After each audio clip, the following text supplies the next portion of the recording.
आईचं दूध असतं तोपर्यंत त्याला ठेवतो आम्ही. किती महिने पाचता तुम्ही साधारण? 2.5-3 महिन्यापर्यंत पेतो. आता तिची मादी काल क्रॉस झाली, ती केसवाली जी आई आहे ना त्याची, ती कालच क्रॉस झाली आहे. पहिल्यांदा आली होती इटवर, पण आम्ही क्रॉस नव्हती केली कारण हात तयार नव्हता आमचा. त्याच्या पायाला लागलं आहे बघा. हा मंगळवेड्याला गेला होता आणि तिथे त्याने फ्रॅक्चर केलं आहे त्याला. आणि त्याच्यानंतर आम्ही आणल्यानंतर थोडंसं हेल्थ केअरपर्यंत थोडं लेट झालं. पण नर तुम्हाला अशातले पाहिजे. भले त्रास देतं की, मला पण त्रास देतं, सगळ्यांना त्रास देते, पण नर मात्र असा पाहिजे. सर्व प्राण्यांना टक्कर देणारा पाहिजे तो नर, म्हणजे तुमचा शेडचं कॅल्क्युलेशन. आणि तुम्ही म्हणताय तसं मेंढी माझी म्हणजे हीच चांगली तीच चांगली असं काय नाही. तुमच्या भागात जी चालते मेंढी ती सर्वात चांगली मेंढी, बाकी काहीच नाही. फक्त नर ह्यातला लागतोय एवढं कन्फर्म झालं मला. क्रॉसिंगला नारी सुवर्णाचा. हो, पर्याय नाही त्याला. काय रे, आता तुम्ही डॉर्फरचा पण अभ्यास केला असेल. हो, केला की. ट्विन्स जुळी पिल्लं देण्याचं जीन्स आहे की, पण काय होतंय की त्याचं दिसण्यावरती जे रूप आहे ना, त्याच्यामुळे आमच्याकडे ग्राहक नाही. आता आपलं कसं हे गावरान मेंढ्या दिसतात आहे लोकल, आणि ते दिसताना वेगळं दिसतं. एक तर शेपूट कमी होतंय, यात लांब राहते, आणि ते तोंड जे फेस त्याचं ते एकदम मोठं असल्यामुळे माणसं घेत नाहीत आमच्याकडे. मी एक आणलेला मेढ्यामध्ये सरांकडे ठेवला आहे, अजिबात त्याला क्रॉस नाही केला मी. त्याची जुळी देण्याची जीन्स नाही. त्याचा एक प्रॉब्लेम येतो बघा, म्हणजे डॉर्फरची वजनाला चांगली पिल्लं होतात, आणि आपल्या ज्या माद्या असतात ह्यांची कॅपॅसिटी तेवढी नसते. म्हणजे जेव्हा डिलिव्हरी होती ना तेव्हा मादी दगावण्याचं ते एक आहे. यात मग तुम्ही माद्या तशा अडल्ट बनवा पहिल्यांदाच. मग जर माद्या बनवायच्या अशा माद्या असतील ह्या नरासारख्या, त्यांना त्या डॉर्फरने क्रॉस करा.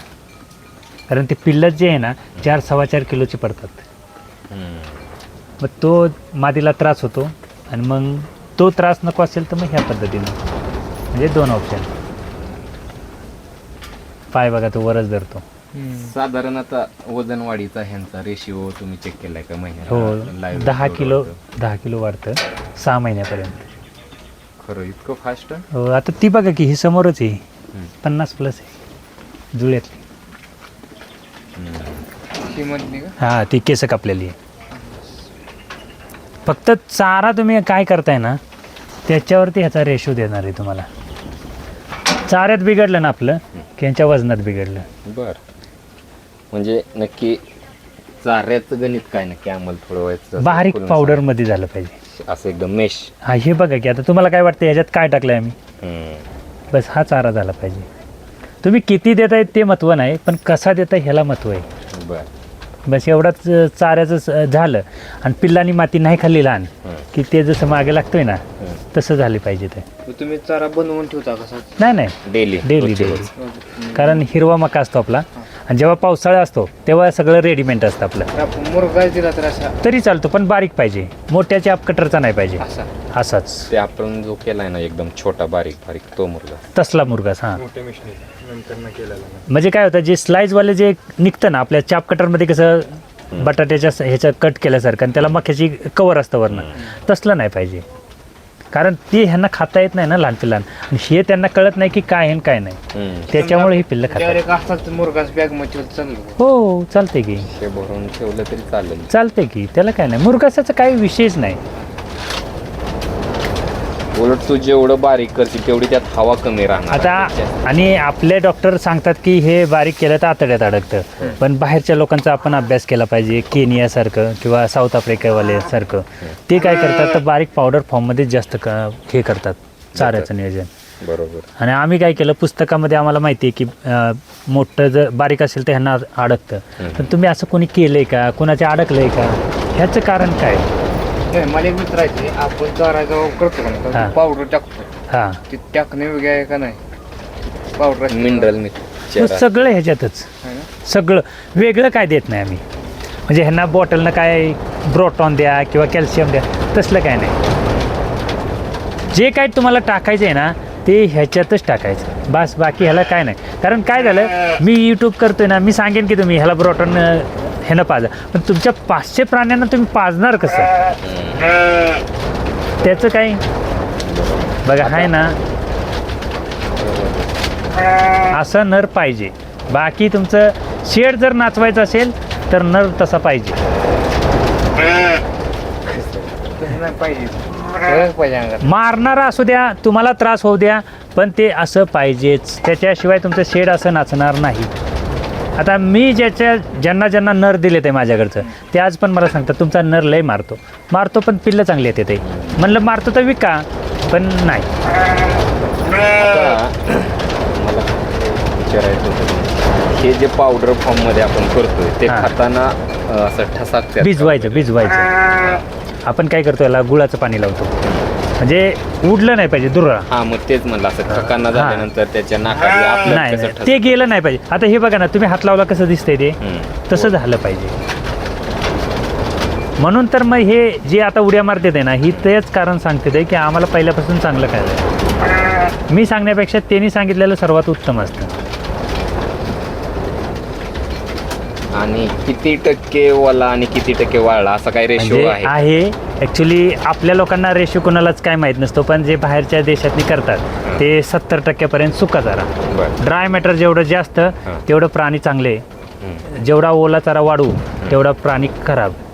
ओके. म्हणजे काय होतं, ओल्या चाऱ्यामध्ये काय होतं की आपण जे काही कंटेंट देतो ते एक तर लघवी वाटे तरी बाहेर येतील किंवा एक तर लेंडी वाटे येतात. ओके. कारण आम्ही ते करून पाहिलं. आणि नुसता ड्राय वर केलं आता, म्हणजे 70% ड्राय मॅटर आहे ना, तेव्हापासून अशी पिल्ली. सेकंड बॅच ही आपली सक्सेस, 6 वर्षातली सेकंड बॅच. ओके. मग 6 वर्ष तुम्हाला शिकायला गेले, अनुभव घ्यायला गेले. शिकायला हो. त्याला पर्यायच नाही आपल्याकडे. म्हणजे कारण तिकडून सांगायचे की काही लोक मार्गदर्शन करायचे, पण तसं होतच नव्हतं ना आमच्याकडे. एक तर आमचा भाग बेकार, आणि त्याच्यामध्ये असं काय करायचं ते बेकार. आता गव्हाचा भुसा कोण घालत नाही मेंढरांना, आम्ही घालतो. ड्राय मॅटर जास्त पाहिजे. सुका चारा म्हणजे काय होतं की आपण डॉक्टर काय म्हणतो, पाणी जास्त प्या. मग आपल्याला पण त्यांना पण पाणी, आपला जीवन त्यांचा जीव एकच आहे. बस ह्याच्या जेवढा चारा खाल तेवढं पाणी जास्त पिणार, आणि पाणी पिलं की त्याची तब्येत चांगली राहणार आहे. आणि हे जर असेल बारीक असं, तर पचनाला चांगलं लवकर होणार आहे ना. आणि जेवढं तुम्ही मोठं द्याल, आता लहान पिल्लं 2.5 महिन्यापर्यंत खात नाहीत किंवा 2 महिन्यापर्यंत, कारण त्याला खाण्यासारखाच चारा नसतो ना आपला. मग काय करणार आपण. आता आपण ह्याच्या गुळाचं पाणी मारतोय, हां, त्याच्याऐवजी मोलासेस चालतं, किंवा खपरी पेंडीचं पाणी केलं ते चालतं. आता आम्ही गेलो होतो सुक्या चाऱ्याचं बघायला कन्सेप्ट, थोडंसं बघून आलं. आता थोडासा प्रयोग आपण पण करणार आहे, पूर्ण ड्राय मॅटरवर, ओला चाराच नाही. बरं. अशा पद्धतीने. आता किती लागतो एका मेंढीला, वाळला चारा किती लागतो, किती किलो? टोटल सर्व एका प्राण्याला 2.25 किलो. वाळला ओला सगळं खुराक हे सगळं त्याच्यात आलं. तुम्हाला जे काय टाकायचं ना ते त्याच्यातच आम्ही टाकतो. 2.25 किलोच्या वर खात नाहीत ते. आणि गव्हाण्या संध्याकाळपर्यंत अशा चकाचक, परत त्याच गव्हाण्यातनी नवीन चारा टाकणे. आणि हे कसं होतं, जेव्हा तुम्ही प्रॅक्टिकल कराल स्वतः वैयक्तिक, तेव्हा मग हळूहळू त्याचा रिझल्ट येतो, हळूहळू समजतं. आणि त्याच्यानंतर मग तुम्हालाही आवड होती. आपल्याला कसं, पिल्लं चांगली झाली तर, पिल्लं जर बारीक झालं की मनाला दुःख वाटतं की मी एवढी मेहनत केली आणि हे काय होते. आणि मग त्याच्यापेक्षा आपण स्वतः वैयक्तिक आपल्याकडे काय काय चारा आहे त्याचा अभ्यास करत नेला, प्रोटीन कंटेंट चेक करायचं एकदा आणि त्याच्यानुसार केलं ना तर काही त्रास नाही. जेवढा तुम्ही ड्राय मॅटर, मी तर म्हणतो ज्वारीचा कडबा जेवढा तुम्ही वापराल तेवढा रेशो चांगला कडब्याचा. किंवा मग तुम्ही तुरीचं घ्या, हरभऱ्याचं घ्या. पण ते कॉस्टली जात आहे ना तसं. नाही मग मेगा स्वीट करा, किंवा ज्वारी तर आपण नॉर्मल आहे. ज्वारी जेवढी तुम्ही घ्याल सर्वात उत्तम. ओके. राणा, आता कसं झालं की आमच्याकडे बियाणं आहे म्हणून आम्ही तुम्हाला सांगितलं हे नेऊन लावा, पण त्याच्यापेक्षा आमच्याकडे ज्वारीचा कडबा सोन्याचा आहे ना, कशाला लावा, असा विषय येतो. आता काय मेंढके जे असतात ते लिंबाचा डाहळा बांधतात, सुबाबळीचा डाहळा बांधतात, तशी काय कन्सेप्ट आहे? लिंबाचं बांधलं तर काय होतं की जंताचा डोस लवकर द्यायला लागत नाही मुळात म्हणजे. आणि ढाळं बांधण्यापेक्षा ढाळ्यांच्या काट्या खाल्ल्या पाहिजेत. म्हणजे ते बी टुडीमधनं जसं चाप करून चाप तुम्ही तुती द्या, शेवगा द्या किंवा सुबाबळ द्या, जे काय द्यायचं आहे ह्यांना ते चापमधनंच झालं पाहिजे. असंच मेश फॉर्म मध्ये झालं. एकदम मेश. म्हणजे त्यांना कळलं नाही पाहिजे हे तुती आहे का सुबाबळ दिले का शेवगा दिलाय का काय टाकले त्यांनी मला, हे त्यांना कळलं नाही. आणि त्याला स्मेल येतो खुराकाचा आपला, म्हणजे आम्ही त्याच्यात खुराकच असतो, त्याच्यामुळे हे सर्व खातात. असं वेगळंच त्यांना काय नसतं. आणि त्याच्यामुळे ते त्यांना वाटतं की हे सगळंच खुराक आहे आणि त्याच्यामुळे ती खातात. बाकी वेगळं काय आम्ही केलं नाही. फक्त एक कन्सेप्ट आहे, वर केलेल्याचा फायदा आणि त्या मशनीचा फायदा. ही वर वरचं शेड. हा. आणि किती दिवसानंतर ती खालची तुम्ही घाण एक काढताय? वर्ष झालं काढलंच नाही अजून. मग आता त्यात खाली माश्या मच्छर गोंगाणा काहीच असं काय नसतं. होण्याचा काय नाही होणार, नाही ना खाली नाहीच काय? होणार. कारण काय होतं, लघवी ड्राय असते, म्हणजे लेंडी ड्राय आणि ह्याने लघवी केली ना की ती लेंडी शोषून घेते. आपण एखादा कसं मातीचा मुरबाचा दगड आणला आणि त्याच्यावर पाणी ओतलं की सगळं शोषतं, तसे ती लेंडी शोषून घेत असते त्याच्या. आणि ते जर शेताला टाकलं तर डबल पटीनं रिझल्ट, कारण नत्राचं प्रमाण ह्यातलं जास्त आहे ना. हा, तो विषय, बाकी काही नाही. आता हे स्ट्रक्चर करायला किती साधारण तुम्हाला खर्च आला? तेव्हा कमी आला होता, कारण लॉकडाऊनचा पिरियड होता. ओके. आत्ता करायचं म्हणलं तर 20 बाय 30ला 2.5 ते पावणे 3 लाख. म्हणजे 1000 रुपये पर स्क्वेअर फूट खर्च येतोय. 600 20 बाय 30 म्हणजे 600 म्हणजे 450 ते 500 स्क्वेअर फुटानं खर्च होतो आपला. 450. हो, पण त्याचा रिझल्ट असा आहे, त्याला पर्याय नाही. आपल्याला किमान गाभण मेंढ्यासाठी तरी असं नाही, गाभण ज्या गाभण येतात डिलेव्हरीला आल्यात आहे तुमच्या, त्यांच्यासाठी तेवढं ठेवणे असं किमान, असं. कारण एवढ्या मोठ्या क्वांटिटीला ते नाही एवढी मोठी क्वांटिटीला करू नका. आम्ही काय म्हणतो की ज्या गाभण येतात, आता बाबा डिलेव्हरीला आल्यात आहे 2-4 माद्या, त्यांना वर ठेवा, त्यांची पिल्लं वर राहू द्या. कारण ती मातीत वेली ना की पिल्लं चांगली चाटत नाही ती. आणि हिथं आमची काय करते, आम्ही नसलो तरी चाटून पिल्लं पुसून ओके करते, फक्त दूध दाखवायला येतो आम्ही की बाबा हिथं पिल्लांना तुम्हाला दूध आहे, बस, बाकी काय प्रॉब्लेम नाही. आणि जर तिनं चाटलं नाही ना तर पिल्लं घेत नाही ती. हा एक विषय येतो त्यातला. आणि कोब्यावरती वगैरे ठेवले तर लघवीचाच त्रास सगळ्यात म्हणजे त्रास तोच आहे. आता तुमच्याकडे 500 आहे तर तुम्हाला अनुभवच असेल की साहेब, लघवीच म्हणजे ह्यांचा आजार आहे ना. आता तुम्ही झाडू किती कोब्यावर मारणार, तो विषय येतो ना.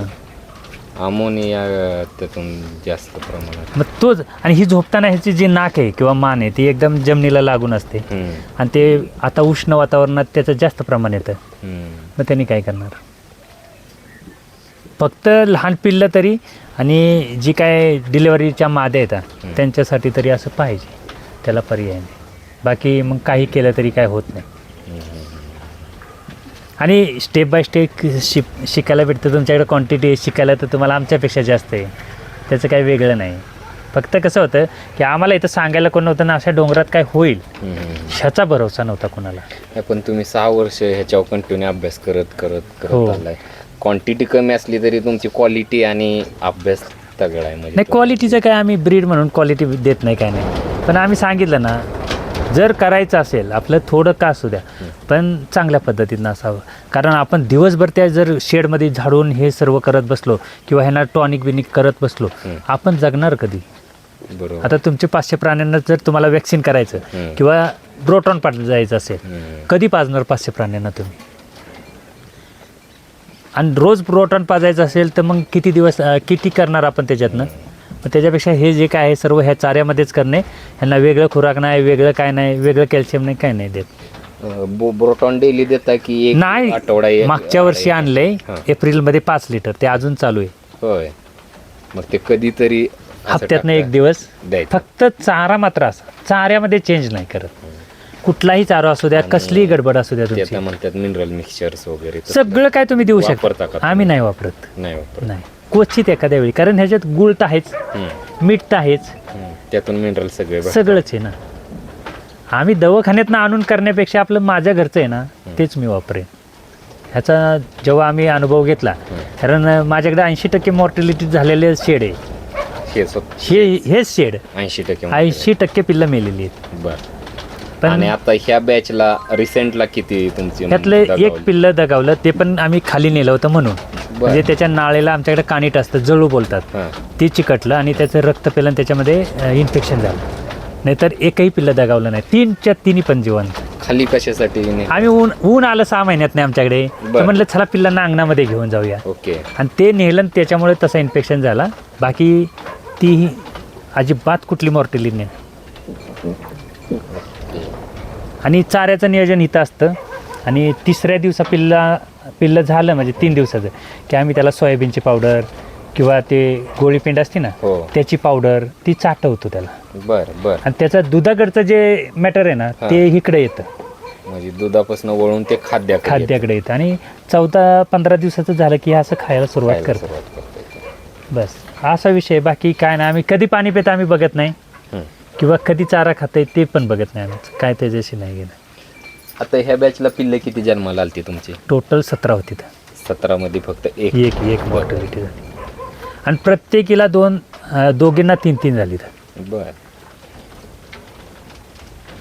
म्हणजे गाभण काळातच मेंढीचं आहार महत्वाचा आहे. चारा कंटिन्यू असा पाहिजे, वर्षभर हा चारा कायम चालतोय. जेव्हा तुम्हाला द्यायचंय ना असं पाहिजे कन्सेप्ट. ते काय त्याच्या असं बोर होत नाही ना, हेच नाही. तुम्ही बघा ना, हाय काय गव्हाणीच झालेलं आहे. आम्ही 1.5 वर्ष झाला हा चारा सेम कन्सेप्ट आहे. म्हणजे वेगळं काय करणे नाही किंवा वेगळं काय बनवणे तसलं काहीच बनवत नाही. आम्ही एकच निर्णय केला, फक्त नेपियर लावलं नाही. नेपियर आम्ही एकदाच काढलेलं आहे. नेपियर ह्यांना कधीच घालत नाही आम्ही आता. बस बाकी दुसरं काही असू द्या, मका असू द्या, तुमचं मेगा स्वीट सगळं काय चालतंय. बरं. आणि जेव्हापासून नेपियर काढले, म्हणजे नेपियरचं 50 व्हेरायटी येतात, कुठली चांगली आणि कुठली खराब हेच माहीत नाही आम्हाला. आणि तेव्हापासून ही अशी जनरेशन आहे. एवढ्या सर्व प्राण्यांना 1 किलो खुराक आहे सगळ्यात मिळून. आता दशरथ घास असेल, मेथी घास असेल, ह्याच्याबद्दलचं काय तुमचं? ते सोनंच आहे तुमचं, पण आमच्याकडे येत नाही ना. बरं. तुमच्याकडे सोनं आहे की, पण ते आमच्याकडे येत नाही ना, हा विषय. लसूण घास आणि जर ज्वारीचा कडबा जर घातला यांना, 30% लसूण घास आणि 70% हे ज्वारीचा कडबा करा, आणि तुमची वेगळी प्राणी ठेवून त्यांच्यावर तो प्रयोग करून बघा काय क्वालिटी होती. तुम्ही घालताय तो चारा, बाकीच्यांना घाला, त्याचा रिझल्ट बघा. आहे सगळं सोनं, पण कसं होतं की आमच्याकडे नसतंय, म्हणजे येत नाही, त्यामुळे दाखवू शकत नाही. लोक काय म्हणतात, तुम्ही दाखवा ना तुमच्या तिथं येतं, मग आपल्याकडे आहेच नाही ना. म्हणून आम्ही सांगतो तुमच्याकडे जे आहे अवेलेबल त्याच्यावरती तुम्ही करायचे. आता मी बघतोय वर्ण कातरल्यात, पण त्यांची पोटं कातरली. ते काय झालं, माझं असं झालेलं आहे मॅटर आहे ना, वार झालेलं ते, त्याच्यामुळं. मग ती राहिले का? राहिले, धरायला कोण नव्हतं ना. ओके असं झालं. हां तसं झालं. आता हा बघा की ह्याच्या पोटाला नाही राहिलं. नाही, मला वाटलं इथं थंडी वगैरे नाही थंडी असतेच, जाणीवपूर्वक. नाही तशी नाही. ह्याच्या पोटाला नाही बघा, ह्याच्या खाली अजिबात. जी नवीन आता काढलीत ना लेटेस्ट, त्यांना ते तसं राहिलेलं आहे. म्हणजे वर्षातून 4 वेळा तुम्ही कातरता? हो, कातरलंच पाहिजे. कारण आपल्याला कसं आहे, ह्यांचं केस जेवढं कमी, आपले जुने मेंढपाळ काय सांगायचे, ते का कापतात. आपण त्यांच्यापेक्षा वेगळं काही करत नाही, हे एवढं मला माहिती आहे. आणि मी काय करतो जास्त, काही मेंढ्यांच्या जातीच अशा आहेत की त्यांना लोकरच कमी येते. हाती जी तांबडी मेंढी आहे कर्नाटकची, मग ती कातरली नाही, कातरलं तरी चांगले, नाही कातरलं तिचं नाहीच आहे, तिला नाही कातरलं काही प्रश्न नाही. पण जिला कातरायचंच आहे, जिचा केस आहेत, आता ही जशी आमच्याकडे मादी, हिला कापणंच आहे ना, पर्यायच नाही तुला. बरोबर. ही कातरली नाही तुम्ही? ती काय होतं, तो हिचा पिल्ल आहे ना, ते नर, तो हिच्या केसावर बसायचा, त्याच्यामुळे हिची केस ठेवलेली ना आमच्याकडे. उभेला बसायचा, कारण थंडी होती ना, म्हणून त्याला कापला नाही. आणि तो आता तसा करून दाखवतोय आम्हाला. तो किती दिवसाचा आहे? 2 महिन्याचा आहे. म्हणून नर शांत नसावा. ज्याच्याकडनं घ्यायचं आहे ना, त्याच्याकडचा असं व्हिडिओ पाहिजे त्याचं, की तुमच्या अगोदर नरानं काय केलेलं आहे दिवे, ते दाखवा. नर शांत नाही, पण माद्या बी तुमचं लय क्वालिटीतलं. नाही, क्वालिटी नाही साहेब, क्वालिटीचं नाही ते. आता इथून पुढची जी जनरेशन आपण बनवू ना, ती तशा पद्धतीनं करायची आपल्याला. हे नॉर्मल मेंढ्या आहेत. आणि क्वालिटीचं जर ही पिल्लं ही जबरदस्त आहेत की क्वालिटीतली सगळी. ती 2 तिकडं आहेत, ही आहे कसली, ती 3 पिल्लातले आहे, ती 3 पिल्लातली आहे. ही अलीकडची आहे. हां, ही समोर उभी आहे ना, 3 पिल्लातलं आहे ते. ते किती दिवसाचं आहे? आता 5वा महिना चाललाय तिचा. 28 फेब्रुवारीला 4 महिने झाले ते. बर. पण तुम्ही जेवढा ह्या चाऱ्यावरती फोकस कराल ना, तुमचा बारीक चारा आणि सुका चारा, बस त्याच्यावरती तुमची पिल्लं माझ्यापेक्षा क्वालिटी. कारण लसूण घास हे म्हणताय, मेथी घास हे म्हटल्यानंतर काही विषय नाही तुमचा. फक्त चारा बारीक करून खायला घालणं, एवढा एक कन्सेप्ट आम्हाला कळला. त्याच्या ऑप्शनच नाही. तेव्हापासून आम्ही काय केलं, दुसरा चारा करणेच नाही, दुसरा चारा देणे नाही. मिनरल मिक्सचरची वेट बांधल्यामुळं त्यांना पाहिजे तेवढं ते घेत आहे. हो, घेतात. सेपरेट काय द्यायची अशी गरज नाही पडत. फक्त सुरुवातीला आपलं काय चुकलं की आपल्याला अभ्यास नसल्यामुळं हा ओपन होता ना, हा घावल त्याला मादीला क्रॉस करणे कधी करायचा ह्याचंच माहीत नव्हतं आम्हाला.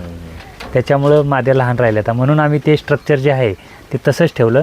आणि जे आता हे नवीन बिल्डअप होणार आहे त्याला इथून पुढचं चांगलं करायचं. आता 2 कन्सेप्ट आहेत. एक वयात वय झाल्यानंतर ऑप्टिमम, आणि दुसरी आहे की तिचं वजन झाल्यानंतर, म्हणजे 40 किलो वजन 45 किलो वजन जर तिनं गाठलं लवकर तर तुम्ही क्रॉस करू शकता का तिला? हो करतात, पण कसं होतं ह्यांचं पोटात पिल्लांचं जे जनरेशन आहे, म्हणजे तुम्ही कसं सांगताय 2-3 पिल्लं होतात, त्या जनरेशनला बॉडी बरोबर वय पण तसं कंपल पाहिजे. आपण कसं म्हणतो मुलगीचं वर्ष 18 झालं किंवा मुलाचं 21 झालं की लग्न करायचं, लहानपणी पण करू शकतात ना, पण त्याचं जे वय ठरलेलं आहे त्यातच त्याला हे केलं पाहिजे. म्हणून तर आम्ही ती जी मादी आहे ना हिला त्याच्यासाठी केली. ती काय विकली नाही 6 महिन्याची, तर कोणी येईल त्याला दाखवण्यासाठी ठेवली की बाबा तुम्ही असं केलं की असं होणार. त्याला आता तुमच्याकडे मिनरल मिक्सचर नाही तुम्ही देत, ब्रोटॉन नाही देत, काय नाही? काय नाही. मीठ असतं, मीठ असतं, गुळाचं पाणी आणि खायचा सोडा. खायचा सोडा कशासाठी काय? हे पचन चांगलं झालं पाहिजे. तो किती ग्रॅम वापरता? 1 चमचाभर. बर. 40 किलोमध्ये 1 चमचा. बर. या 26 प्राण्यांना आम्ही 40-45 किलो खायला घालत असेल, त्याच्यात 1 चमचा खायचा. आणि हे पाणी करून ह्याच्यावरती मारता का? सुक्या चाऱ्यावरती, सुक्या चाऱ्यावर. आणि तो सुका चारा ओल्या चाऱ्यामध्ये मिक्स करतो. बर.